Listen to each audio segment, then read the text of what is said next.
దేనిని గూర్చి చింతపడకుడి గాని ప్రతి విషయములోనూ ప్రార్థన విజ్ఞాపనముల చేత కృతజ్ఞతాపూర్వకముగా మీ విన్నపములు దేవునికి తెలియచేయుడి అని వ్రాయబడి ఉండుట చూస్తాము. మీ చింత యావత్తు నా మీద వేయుడి అని దేవుడే చెప్పాడు కదా. మరి ప్రార్థన విజ్ఞాపనల చేత మన చింత యావత్తు ఆయన మీద వేసి నిశ్చింతగా ఉందామా? నీవు దేని విషయమైనా చింతిస్తూ ఉన్నావా నా ప్రియ సహోదర సహోదరి? నా కృప మీకు చాలును అని చెప్పిన దేవునిపై మన చింతను వేయడానికి సిద్ధపడదాము. ప్రార్థన.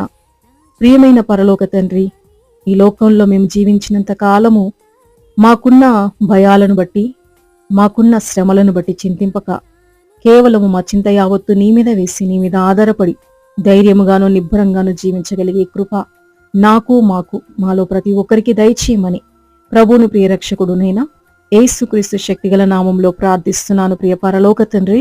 ఆమేన్.